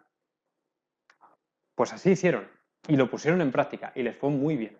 ¿Por qué? Porque al final, aparte de darles una serie de concesiones, en algunos se llevó a cabo una redistribución de tierras, en otros no, pero se les concedió la posibilidad de comerciar. Y es en este momento cuando comienza ese fenómeno que es el de la expansión comercial, el de la colonización por todo el Mediterráneo, donde muchos griegos de todas clases, edades y de otras ciudades también llegan a diferentes puntos del Mediterráneo. Ampurias en España, a Cádiz, el Mar Negro. La gente, cuando no puede vivir en un sitio, si se le da la libertad de poder irse, se marcha. Y se va a buscar la vida a otros lugares y allí entra en contacto con otras tribus, en este caso, con las que hace relación a través de intercambios, de regalos, de comercio. Esto es algo que no hicieron los espartanos. Ellos, como os dije, se dedicaron a conquistar a los vecinos directamente. Sin embargo, otros polis sí que permitieron esa expansión comercial. Y gracias a esa expansión comercial, su economía se diversificó. El problema de las tierras, de la escasez de tierras, disminuyó. ¿Por qué? Porque el peso de la agricultura disminuyó. Porque los oficios se diversificaron. Porque ya no era todo el mundo dedicándose a agricultura y ganadería. De hecho, Harris ha testificado como 170 oficios diferentes que poco o nada tenían que ver con la agricultura y la ganadería. Poco o nada tenían que ver. Con lo cual, el peso de la agricultura en su economía ya era mucho menor. La artesanía, la producción de cerámica, se estimuló el hecho de que la gente, creo que fue Solón, estimuló el hecho de que la gente aprendiera oficios para que pudieran luego vender las mercancías. Pero no solo eso. Corinto, por ejemplo, se cree que su prosperidad residió en el respeto que sentía por los artesanos. No sé si recordáis un pasaje de la película de 300, en las que Esparta y su ejército espartano se encuentran en una montaña con otros griegos y bueno, pues ahí está la famosa frase, ¿no? ¿Y tú qué eres? No, yo alfarero. Alfarero. Y tú, no, yo tendero. Y tú, pescador. Pescador. Y se revuelve a sus tropas y le dice, espartanos, ¿qué somos nosotros? Y le gritan, ¡au, au, au! Sintiéndose orgullosos de su militarismo. Bueno, pues gracias a eso se arruinaron. Gracias a eso se arruinaron. Sin embargo, las polis que diversificaron se mantuvieron en pie y lograron cierta prosperidad. Y Corinto fue un gran ejemplo de esto. Tucídides, en un sentido parecido, ha puesto de relieve el hecho de que la expansión mercantil de estos campesinos, ahora artesanos y comerciantes, creara una riqueza que ya nada tenía que ver con la posesión de tierras. Estamos todo el rato diciendo, bueno, pues si no hay suficientes tierras, pues las repartimos, las dividimos, da igual, ahora ya daba igual, porque la gente podía prosperar sin necesidad de tener tierras, algo impensable solo unos años atrás, porque la riqueza se vinculaba a aquellos que tenían tierras. Si habéis ido alguna vez por Ciudad Real, para que sepáis más o menos dónde está España, o dónde estaba hace unos años, su economía por lo menos, si ibais de camino a Ciudad Real por mucha parte de Castilla-La Mancha, a ambos lados de la carretera veíais una zona vallada y campo, y campo, y campo, con unas iniciales en la barra que ponía MC. Mario Conde, propietario de esas tierras. Pero no solo, la duquesa de Alba. ¿Qué patrimonio tienen en tierras? Sino enorme, enorme. Pues algo parecido ocurría en Esparta, que al final la riqueza se vinculaba al patrimonio en este caso en tierras. Sin embargo, gracias a estas medidas de liberalización económica, los griegos por primera vez pudieron hacer prosperar, por así decirlo, tener riquezas materiales sin tener tierras. Y esto a los aristócratas no les gustó nada. Y de hecho Teognis, de Mégara, decía, no he traído la cita, pero decía algo así, aquellos que en su tiempo solo valían para llevar pieles de cabra, con un sentido absolutamente despectivo, ahora parece que son los buenos. Y los que fueron buenos, ahora parece que no somos nada. Él era aristócrata, tenía una posición acomodada en la sociedad. Pues sí, ahora hay una riqueza de base popular. Una riqueza popular. Ahora la gente ya no tiene que tener tierras para hacerse rico y prosperar. Esa es la grandeza, en mi opinión, de las tiranías. Esa libertad económica. Y esto se ha demostrado porque además hay atestiguado un aumento demográfico. La población crece, lo contrario que en Esparta, que decae. Hay una colonización comercial, como os he comentado. Se establecen en otros lugares del mundo conocido a través de intercambiar productos, de comercio, de traer la paz, como hicieron los fenicios en su día. Muchos dicen, no, ¿cuál ha sido el imperio más grande, el más bonito, el romano, el mongol, el de Alejandro Magno? Para mí ninguno, para mí el fenicio. Porque fueron capaces de llegar a sitios del mundo conocido, que por aquel entonces no se había oído hablar, de manera absolutamente pacífica, sin pasar por la espada a las poblaciones autóctonas, sino simplemente a base de comerciar. Y llegaron hasta tierras muy lejanas. Pues exactamente igual los griegos en este siglo VIII. Hubo un aumento del comercio, como os he comentado. Se ha atestiguado que hay barcos que aumentaron su tonelaje hasta 160, incluso 320 toneladas, algo inusual para la época. Esto nos viene a decir que había una producción de mercancías bestial, que salían del puerto del Pireo todos los días, un trasiego enorme, con diferentes direcciones. Y no solo recibiendo barcos, sino también, como digo, saliendo afuera. Esto es algo que Esparta, bueno, en Esparta ni lo olían, este ejemplo, ¿no? Por supuesto, según Ian Morris y según Van Beest, hubo un aumento de la calidad de vida, como comentaba él. No podemos determinar qué edad alcanzaron, pero sí podemos determinar que hubo un aumento de la esperanza de vida y hubo un aumento de la calidad de vida, un aumento de los estándares de vida. De hecho, en las casas concretamente, lo que antes era impensable, ahora se atestigua bañeras y desagües. Hay atestiguadas bañeras y desagües. Los atenienses llegaron a poner bañeras y desagües. Claro, hay gente que esto le da un poco igual, pero esto solo se veía en los palacios, en época de Micenas, de época anterior. Era algo que era propio de ricos y sin embargo ahora se democratiza. Llega a todo el mundo, es todo mucho más fácil. Y precisamente gracias a esta libertad económica que los espartanos no tuvieron. En definitiva, espero que os hayáis sentido como dice aquí Stallone. Lo importante, la conclusión de toda esta charla que yo he querido venir a transmitir aquí, no es, o es mejor dicho, que Esparta no fue la ciudad que todos pensamos que fue a través de la película. Una ciudad llena de solidaridad, de fraternidad, de trabajo, de esfuerzo, de disciplina. Al contrario.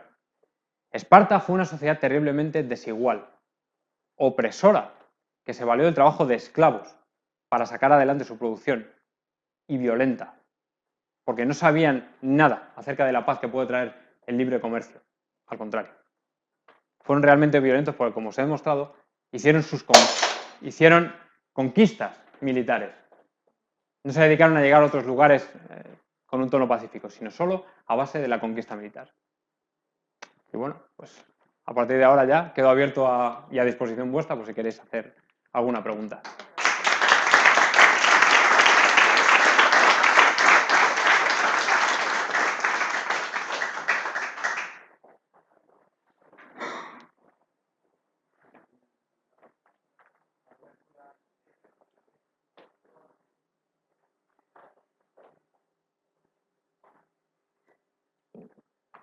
Muy bien, muchas gracias. Pues vamos a empezar con el turno de preguntas. ¿Quién quiere lanzar la primera? Bueno, lo primero, felicidades por la conferencia, a mí me ha gustado bastante. Tengo dos cuestiones muy simples. La primera es que es verdad que otras polis como Atenas estaban más abiertas al libre comercio, la tolerancia, de hecho eran comparadas con Esparta en Los Ángeles porque no tiraban a sus niños deformes por los barrancos, no los asesinaban, pero de cara a la civilización entera no eran menos violentos que los espartanos. De Atenas sale el imperio griego Alejandro Magno, que en comparación con Esparta pues fue un saqueo hasta la India. Esparta pues sí, tuvo guerras, saquearon, pero a menor escala que Atenas. Y luego con respecto a los fenicios también es cierto, muy abiertos al libre comercio, pero sin embargo con el paso del tiempo, el desarrollo de su civilización, acabaron fundando el imperio cartaginés, que también era bastante belicoso. Sí, quizá yo a lo mejor no he estado preciso en establecer un principio y un fin. Efectivamente, el imperio de Alejandro Magno, pues, no vamos a descubrir otra cosa que era un imperio. Pero estarás de acuerdo conmigo en que no es lo mismo la Atenas de Pisístrato que la de Pericles. Pericles, como bien dice Tucídides, fue el primero en regalar sueldos públicos y hacer holgazana a la gente. Pericles fue el primero que estuvo dispuesto a guerrear con Esparta y a robar el tesoro de Delos, que era de toda la liga ateniense, para apropiárselo y gastarlo en la guerra. Con lo cual, efectivamente, sí, luego hay un desarrollo. De todas formas, el helenismo viene de Macedonia. Al final son griegos, es cierto, pero no tiene nada que ver con Atenas. Yo me estoy refiriendo y ciñendo exclusivamente a la Atenas del siglo V, VI, VII, vale mucho antes, mucho antes. Es cierto que luego tienen esa deriva imperialista, pero claro, es que no es lo mismo Pisístrato de Pericles, eso quizá lo podría haber dicho, pero quizás sea también tema de otra conferencia, ¿no? Y sobre los fenicios, bueno, pues algo parecido. Los fenicios, sí, efectivamente luego derivan en el imperio cartaginés, pero qué duda cabe que sus primeros pinitos, por así decirlo, cuando ellos en lo que es la actual Israel no pueden, aunque tienen agricultura y se dedican a la agricultura y de hecho desarrollan ciertas técnicas agrícolas muy avanzadas, cuando esa tierra es insuficiente para alimentar a todos, es cuando se echan a la mar y empiezan a comerciar. Yo me quedo con esa esencia del libre comercio, pero luego es verdad que les barren los asirios. O sea que al final, bueno, quizá no fueran tan violentos. La raigambre del imperio cartaginés, bueno, quizá tendríamos un debate más ameno. Y ha dicho una cosa muy interesante que yo no he referido, pero que viene ligado al declive de Ciudadanos, es lo de arrojar a los niños por el Taigeto. Yo no creo que eso fuera así, ¿vale? Pero sí creo que hubo una práctica de eugenesia, de asesinato de los niños. Pero fue una práctica extendida en todo el mundo antiguo, por lo que he dicho. Porque si tú no eres capaz de alimentar a tus hijos, y bueno, pues las parejas se quedaban embarazadas, ¿qué garantía le dabas tú a ese hijo de poder sobrevivir? Ninguna. Y no fue raro, pero no en Esparta, también en Roma, que los niños se abandonaran a su suerte. No recuerdo el nombre, en Lescas me parece que era... Pues, ¿perdón? Sí. No, pero eso es de Atenas. No tiene nada que ver. Por ejemplo, los atenienses que sí tenían dinero se permitían una matrona que les cuidaba. Esto era algo que criticaba Genofonte. No, eso de dejarle, pero bueno, ¿esto qué? No. Los espartanos tenían que ser educados por el Estado. Y esa era su idea. Pero lo de abandonar a los niños fue una práctica muy extendida, no solo de Esparta, también de otras ciudades de la antigüedad, también Roma, incluso hay testigo de algún caso de eugenesia. Y yo creo que fue precisamente porque, bueno, si tú no tienes para alimentar, porque tienes un Estado, una sociedad pobre, no te vas a animar a tener más hijos, eso es evidente.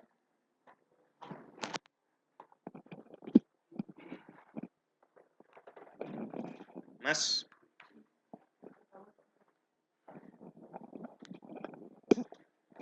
¿Conoces alguna sociedad que haya adolecido de estas prácticas y que haya podido salir por sí misma de ese círculo vicioso y prosperar? ¿De manera autárquica? Es decir, sin intercambiar o sin tener relación con otras. No, efectivamente. ¿Cómo salir de esta situación de Esparta o cualquier otra civilización o pueblo? Y que ella misma haya podido darse cuenta y que haya salido de esa... Sí, ¿Sí? las polis griegas de época homérica. Es que todas las polis griegas, vamos a Edward Meyer, que fue un historiador de principios del siglo XX, un capitalista de pro, venía a decir que la edad homérica, la que discurre entre los años, para que os hagáis una idea, entre 1200 y el siglo VIII, 700 antes de Cristo, es la edad media de los griegos. Era un tipo de sociedad más o menos feudal en la que bueno, había unos reyes, unos aristócratas y luego los campesinos que trabajaban y pagaban su tributo. Cuando se hace evidente que esos campesinos ya no pueden hacer frente al tributo, empiezan a quejarse, es lógico. Entonces, muchas de las polis, como os he dicho, como he contrapuesto de ejemplo a Esparta, muchas de estas polis griegas lo que hacen es que, bueno, pues permitamos que la gente se busque la vida de alguna manera, ¿no? Permitamos que dejarles comerciar, a ver qué ocurre, a ver si dándoles esa libertad salimos adelante. Oye, pues sí, pues sí. Y ya no es solo una riqueza privativa de determinados elementos de la sociedad, sino que fue una riqueza de base popular. De base popular. Entonces, en mi opinión, bueno, si me estuviera escuchando algún primitivista de los historiadores, ahora me estará poniendo a parir, seguro, porque para ellos la idea de la Grecia antigua es una economía de subsistencia y autárquica. Es decir, sí, bueno, reconocen que hubo algo de comercio y tal, pero no, el griego, incluso el de la época clásica, lo que quería era trabajar su tierra, su producción, la autosuficiencia del oikos y poco más. Y para mí esto es absolutamente un disparate, porque se ha atestiguado, como hemos visto en los barcos, por ejemplo, que había bueno, un volumen comercial enorme. Edward Cohen, un historiador estadounidense, estuvo escribiendo sobre el negocio de los préstamos que había, precisamente porque la mayoría de la gente no tenía para armar todas esas mercancías en los barcos, no tenían el dinero, entonces pedían prestado, exactamente igual. Y sobre los bancos y sobre préstamos escribió Edward Cohen un ensayo precioso que a mí me encanta, que es el sistema bancario en Atenas, ¿no? Y allí establece que también, bueno, que también había una economía oculta, sumergida, etcétera, etcétera. O sea que, en mi opinión, todas esas polis de Grecia, todas esas otras polis, se dieron cuenta de que o daban libertad a sus ciudadanos o les pasaba exactamente lo mismo que a Esparta. Pero ¿qué ocurre? No sé si alguno ha visto un vídeo de Huerta de Soto que se llama ¿Por qué los intelectuales odian el capitalismo? Bueno, pues es que en Atenas también ocurre esto. Es que Platón, para Platón, su ejemplo a seguir no es Atenas. No es esa ciudad comercial que está enriqueciéndose con el comercio y democratizando la riqueza. No, es Esparta. ¿Qué es eso de ir de ricos enseñando oro, gentuza? Lo mejor es Esparta, vivir como un pordiosero y nada más que obedecer al Estado y tener una obediencia ciega a la patria. Eso es lo que vienen a decir sus escritos. ¿Qué es la caverna? ¿Qué es la república? Es todo eso. Pero no solo. ¿Quién más? Polibio, creo que también tenía algunas, le dedicaba unas frases. Genofonte, escribe con absoluta admiración hacia los espartanos. Era amiguete del rey Agesilao, todo hay que decirlo, y sus hijos estudiaron en Esparta. Os quiero decir que al final, aunque a nosotros, desde nuestra visión liberal, nos parezca que Atenas era el ejemplo a seguir, sin embargo, para muchos autores de la época y para muchos autores del siglo XXI, sigue siendo, bueno, no quizá un desastre, pero el ejemplo a seguir es más Esparta que Atenas. Y esa es la imagen que nos ha quedado. ¿Cuáles son las claves de que la gente siga admirando a Atenas, siga admirando a la Unión Soviética, siga admirando, Esparta? Sí. ¿Por qué se llega a eso? ¿Qué hay en la mente humana que hace que ante las evidencias una tras otra, si haya gente que hablas con ellos y te dice, no, pero es que en Cuba les dan a los niños un vaso de leche todas las mañanas y se quedan tan anchos? Esto es la misma mierda que Esparta. ¿Qué es lo que hay en lo más recóndito de la mente humana que ante absurdeces de esas hay un sector de la población que se le cae la baba y que está dispuesto a aceptar?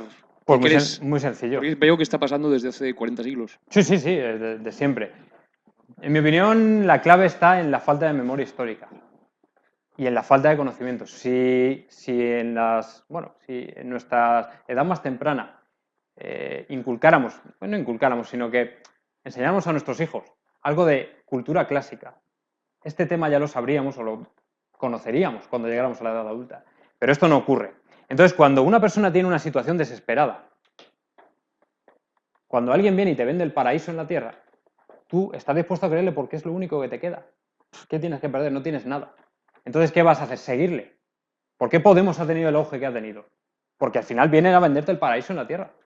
Pero como muy bien ha desmontado 20.000 veces el profesor Rayo, no tiene ningún sentido. Y esto es un mito. Y efectivamente se lleva produciendo desde la más remota antigüedad. Y seguirá produciéndose. Pero todavía tendremos muchos ejemplos de gente que sigue admirando este tipo de sistemas. ¿Que es una pena? Por supuesto, pero por eso estamos aquí. Por eso mi tesis doctoral se orienta a eso. Porque como comentaba antes con Fernando, él me preguntaba, bueno, ¿y por qué nos estás contando esto tú y no nos lo han contado otros historiadores? Muy sencillo, porque la gran mayoría de historiadores de la historia antigua son marxistas. Claro. ¿Por qué mi rebeldía contra mi director de tesis, rebeldía académica, por supuesto, luego es encantador, pero mi rebeldía académica contra mi profesor de tesis doctoral, contra mi director? Porque él sigue convencido de que la economía griega es una economía de subsistencia en la que sí, bueno, hay algo de comercio, pero que la gran mayoría es autosuficiente con su terreno y que lo que hay que hacer es redistribuir la tierra y poco más. Hodgkinson lo es. Hodgkinson fue alumno de Paul Carlich. Si os digo Paul Carlich, a lo mejor os quedáis como, no sé. Pues Paul Carlich era un marxista de pro. Paul Carlich, a su vez, estuvo en contacto, creo que llegó a ser alumno de Moses Finley. Moses Finley también os sonará chino.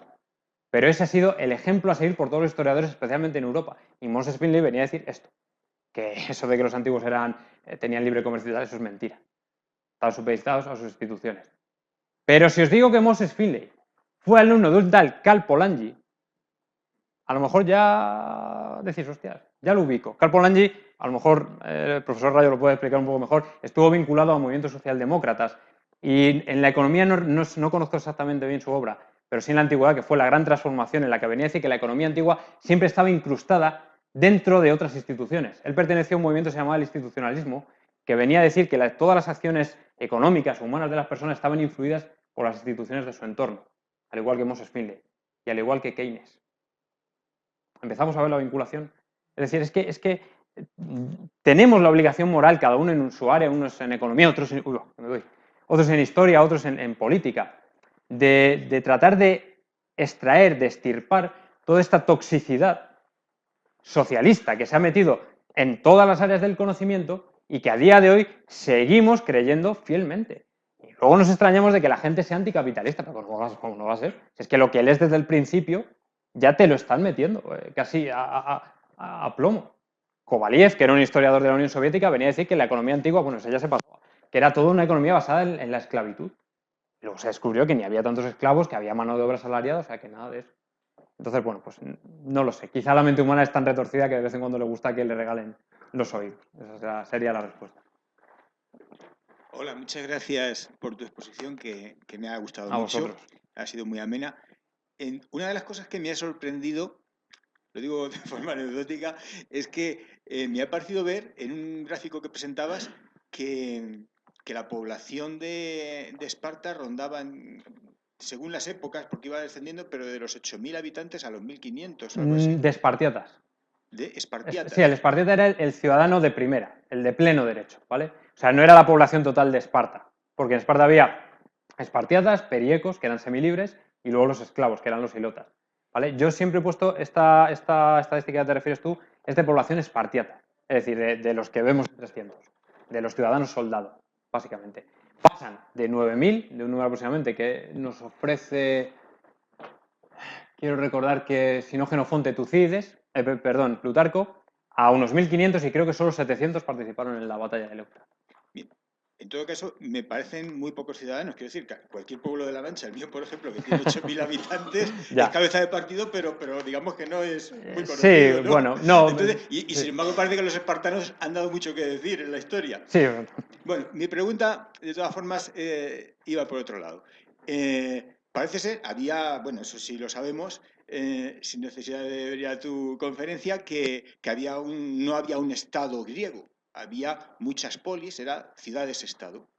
Y de hecho, por lo que vemos, relativamente pequeñas. Uh-huh. Estaba mal visto que unas atacaran a otras porque sin necesidad de formar un gran Estado nacional, sí había un sentimiento de hermandad.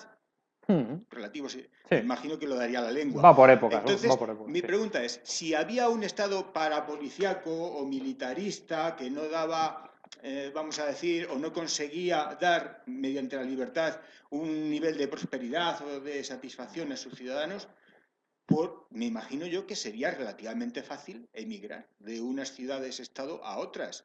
De hecho, ese es el argumento que muchos libertarios utilizamos para defender lo pequeño. Creemos que lo pequeño es bello porque también creemos que es eficiente y que da libertad al individuo cuando está insatisfecho para emigrar con facilidad a la polis-estado de al lado. No sé, ¿sabes algo sobre eso o lo has investigado? Sí, pero no, pero un ejemplo muy fácil. ¿Es fácil emigrar para los coreanos del norte? Y es un país pequeño. Bueno, No, pero ¿había algún tipo de prohibición o algo que la a los generalidad, de la que he hablado antes. El miedo a la contaminación de los extranjeros, que intentaba evitar presencia extranjera adentro y presencia espartana fuera. Pero claro, esto en la práctica es imposible, porque al final, cuando asumen el imperio de Atenas, cuando les vencen la guerra del Peloponeso, ponen a los armostas, que son como virreyes, por así decirlo, que son los gobernadores, que son los ojos de Esparta en esas ciudades. Bueno, pues esta caterva es una caterva de corruptos, si se ve, de narices. O sea, Clearco, que es el líder de los 10.000 de Genofonte, es un ser tan absolutamente corrupto que acaba siendo destituido por Esparta. Pausanias, el regente que quedó después de la muerte de Leónidas, el regente de Esparta, salió al imperio persa y a los ojos de los espartanos se corrompió porque empezó a hacer lo que Alejandro Magno, tomó formas de los persas, porque de pronto se dio cuenta de que le gustaba otra cosa que no era Esparta. Y esto, evidentemente, a los ojos de los espartanos no era nada bueno. Entonces, si a ti te lavan el cerebro desde pequeño, constantemente, te ponen ciertas limitaciones. ¿A dónde vas tú con una moneda de hierro cuando todo Grecia está utilizando ya el oro y la plata? No vas a ningún sitio, les aíslas, les estás aislando, ¿entiendes? Hay una serie de trabas enormes, precisamente para perseguir esa migración. Pero yo estoy segurísimo de que la gente que pudo migró. ¿Pero quién? ¿Los del Estado social, los que menos tenían? No. Seguramente los cercanos al poder, que bueno, se podían sumar al ejército en una campaña y irse por allá al extranjero y decían, joder, qué bien se vive aquí, cualquiera vuelve a Esparta. Esos, por desgracia, y no más. Sí, lo pequeño puede ser realmente bueno. Yo prefiero un Estado más pequeño que uno más grande, pero cuidado, porque también se puede convertir en una tiranía en el peor de los sentidos, ¿no?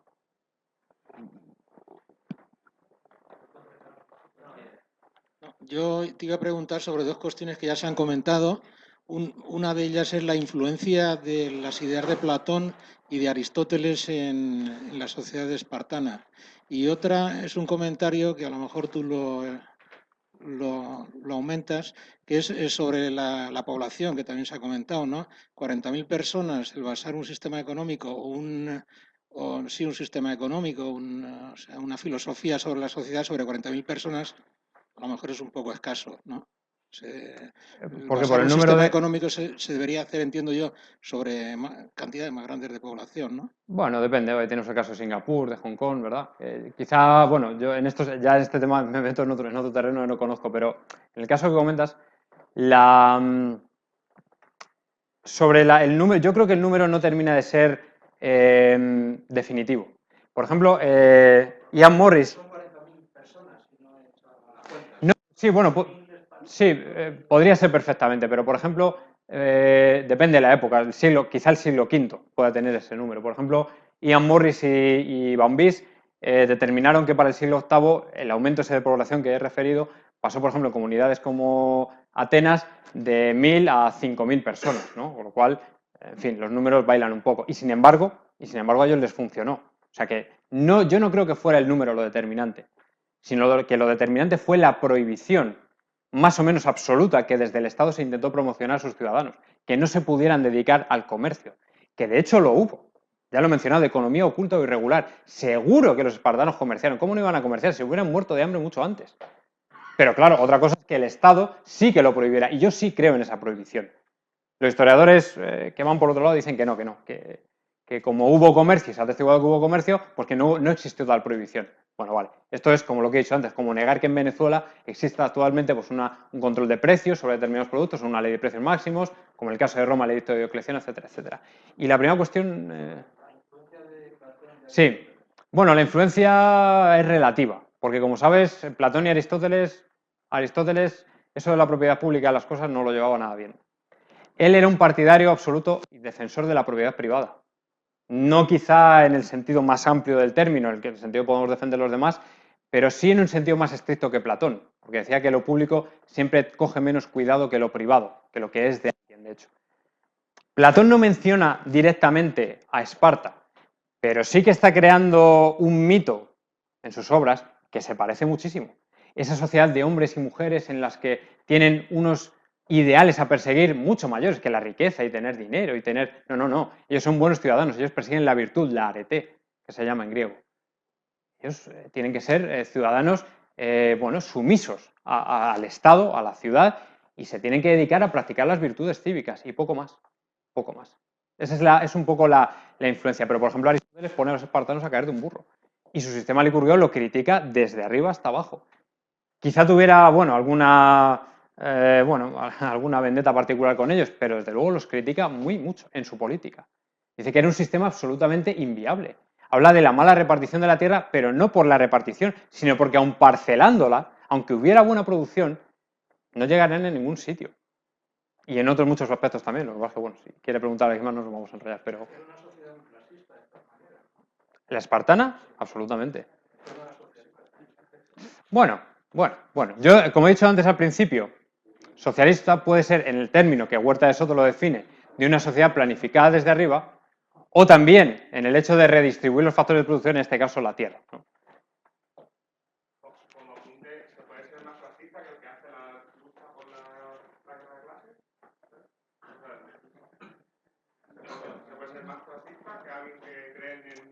Claro. Por eso he apuntado a la sociedad jerarquizada, que era Esparta. Al final, lo que creas, aunque no sea clasista en el sentido de aristocracia, reyes y tal, ¿vale? Si creas una serie de cargos que al final son verticales, estás creando una sociedad clasista. Aunque sea sociedad, es mi opinión, ¿no?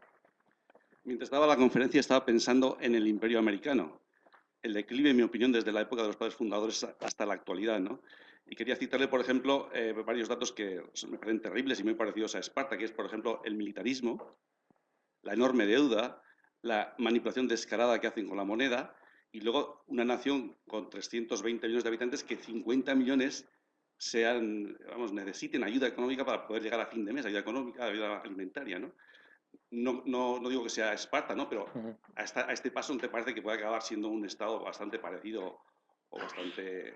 Hombre, no, porque al final, aunque efectivamente yo creo que Estados Unidos dejó de ser un país liberal en el término más absoluto desde el mismo momento en que firmaron la declaración, ya a partir de ahí se abandonaron los principios libertarios. Al final en Estados Unidos sí que sigue existiendo un empuje de iniciativa privada muy fuerte, que en Europa seguramente ya nos gustaría, ¿no? Entonces, yo creo que eso no va a ocurrir. No, hombre, quién sabe, ¿no? Porque los devaneos de la historia son de lo más sorprendentes a veces, pero me parece difícil que por lo menos a corto plazo de pronto los estadounidenses abandonen esa iniciativa empresarial, esa iniciativa individual que tienen para venderse a un estado totalitario que lo organiza todo. Yo creo que es difícil. Esparta seguramente, si tuviéramos que sacar una semejanza con algún país actual, sería Corea del Norte, en mi opinión. Salvando algunas cosas, sería algo parecido a Corea del Norte. Un lugar muy hermético, muy cerrado, muy militarista. No, ojo, no eran militaristas, pero tampoco es que tuvieran un ejército de la leche. O sea, tampoco es que fueran arrasando las batallas. O sea, a Esparta en el 425, Atenas le da sopas con ondas en la isla de Esfacteria, en el mismo Peloponeso. O sea, los espartanos van a invadir Atenas 5 veces y no son capaces de invadirla. Y sin embargo, los atenienses salen por la espalda y se meten en su zona de influencia, en el Peloponeso, y les dan fuerte. O sea que cuidado que Esparta, sí, militar sí, pero quizás no tuviera una potencia tan grande. Los norcoreanos, no, porque estamos preparados para combatir a Estados Unidos. Sacamos 50 tanques de la hostia y vamos, arrasamos con todo el mundo. O los venezolanos, una exhibición de músculo militar. Sí, bueno, luego habría que verlos en el campo de batalla.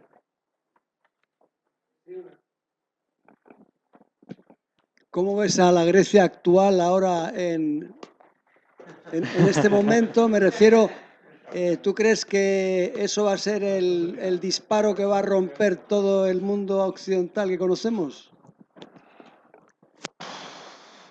Es difícil de decir. Pero desde luego que ha sido una llamada de atención, sin duda alguna. Sin duda alguna porque al final Grecia, que un día fue la cuna, bueno, si no queréis llamarlo del liberalismo, de una libertad comercial bastante amplia, que trajo una prosperidad a sus ciudadanos, hoy se ha convertido en una ciudad, bueno, en un país, bueno, pues, donde sus ciudadanos, su filosofía es muy parecida a la de este, ¿no? Es de vivir del Estado. Es muy similar. También es verdad que por los griegos, después de estos griegos antiguos, pasaron los turcos. O sea que, bueno, también puede tener otras influencias, pero no sé si será determinante o no. No lo sé. ¿Hay alguna sociedad histórica comparable a la espartana? ¿Alguna sociedad, los aztecas? No sé, ¿hay algo comparable? Hombre, sí. Esparta es una singularidad absoluta. Por lo menos dentro de Grecia, para mí lo es. ¿Fuera de Grecia puede haber algo parecido? Fuera de Grecia, es que tampoco tengo tanta amplitud histórica. Pues yo es que me he dedicado expresamente a la economía antigua, también contemporánea, a la España contemporánea, pero como sociedades, hombre, yo te diría que casi cualquier organización tribal antigua tenía elementos muy similares con los espartanos, ¿no? Entonces, y seguramente otras polis griegas, aunque permitían libre comercio, tenían cosas también intervencionistas, ¿no? Atenas, al final, Atenas de Pericles, como he dicho, regalaba sueldos públicos y subvencionaba determinadas cosas públicas, ¿no? O sea que, bueno, que también tiene su parte de estado del bienestar. Pero tan radical como Esparta, bueno, Hansen elaboró un catálogo de polis y enumeró más o menos unas 1000. Es casi imposible conocer las 1000. Puede ser. Pero quizá llegar a un nivel, pues, de sacrificios humanos y tal. Bueno, pero puede tener elementos parecidos, eso seguro. ¿Pueden tener comparación? Es que lo de los mongoles es como una tiranía, pero bueno, un poquito más severa, porque además se expanden muchísimo más que los espartanos, desde luego. Pero no, yo tampoco soy partidario de intentar sacar analogías, porque cada uno al final tiene su particularidad, ¿no? Una pregunta personal. De formación. Licenciado en Geografía e Historia, acabo de terminar mi tesis doctoral en Historia de Esparta. ¿Y quién te... Vamos a ver, ese prisma para analizar los hechos, ¿quién te la dio? Yo. Yo. Y te digo, ¿vale? Es una respuesta muy seca, pero es así. Yo he tenido 2 directores de tesis. Una directora que me ha dado muchísima libertad. Un codirector que me ha dado también muchísima libertad. Tanta que a veces hubiera echado en falta que me hubiera echado más un cable. Pero bueno, al final son gente muy ocupada y es normal que tienen la agenda muy apretada. Este prisma lo cogí sin duda. Esta visión un poco más liberal de Esparta, porque cuando yo empecé quería hacer una tesis doctoral, pero bueno, iba a coger algo del ejército espartano y tal, pero sin duda, una influencia fuerte que a mí me hizo ver las cosas quizá de otra manera fue la escuela austríaca. Y fue el contacto con Jesús Huerta de Soto, con el que además estuve a punto de hacer esta tesis doctoral, pero por problemas burocráticos no pudimos llevarla a cabo. Yo me tuve que quedar en la UNED al mando de mi director, con el que estoy absolutamente enfrentado en esta cuestión. O sea que os podéis imaginar lo difícil que ha sido para mí sacar adelante una tesis doctoral en la que, bueno, ya veremos a ver qué tal se porta el tribunal, porque tienen una visión muy similar de la economía antigua, muy primitivista. Entonces, bueno, al final, hombre, son diferencias académicas, por supuesto, nada personal. Pero esa lectura del libro de Jesús Huerta de Soto, de las consecuencias teóricas del socialismo, ya te digo que yo tenía mis lecturas de Esparta y tenía el libro aquí y decía, joder, es que lo ha calcado. Es que al final esto mismo se da en Esparta. Entonces, ¿por qué vamos a seguir teniendo esa visión primitivista de la sociedad? Vamos a traer lo que en España de momento no hay, que es una visión más abierta. Esto se da en Estados Unidos también bastante. Y se llevan a matar, por supuesto. Para los europeos, los historiadores estadounidenses son Satán, por así decirlo, ¿no? Y su visión de la economía antigua está muy alejada.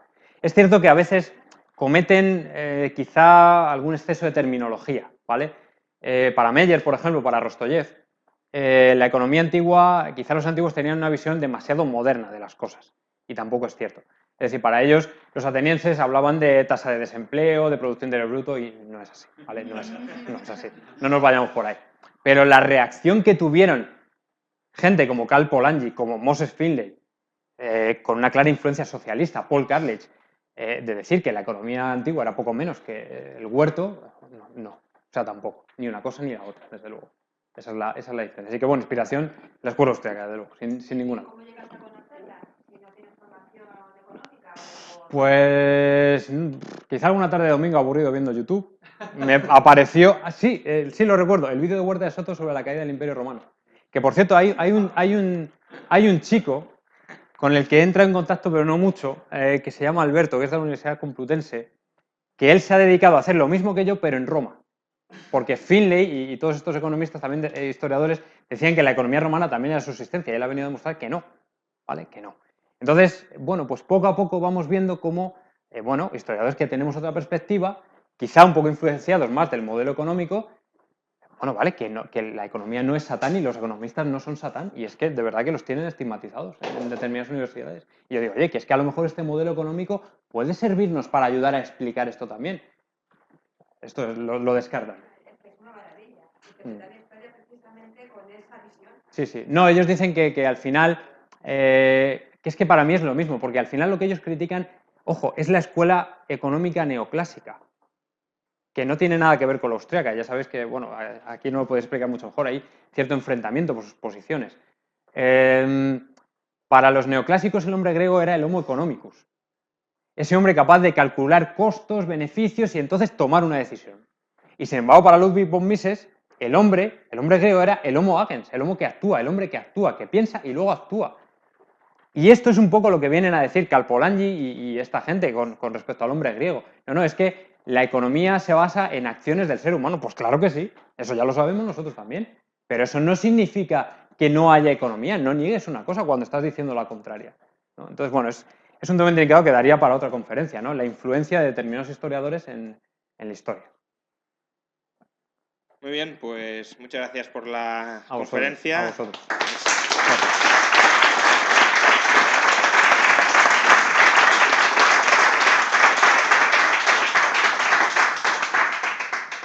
Desde luego nos gusta traer temas no estrictamente económicos, sino la perspectiva a lo mejor económica o no económica, pero en todo caso liberal de muchas otras disciplinas que a veces se olvidan porque, pues bueno, faltan historiadores liberales, etcétera, y bueno, pues es muy, muy agradable tenerte aquí. Gracias. Pues muchas gracias a todos por venir, espero que hayáis disfrutado también con el debate posterior y nos vemos entonces la semana que viene. Hasta entonces.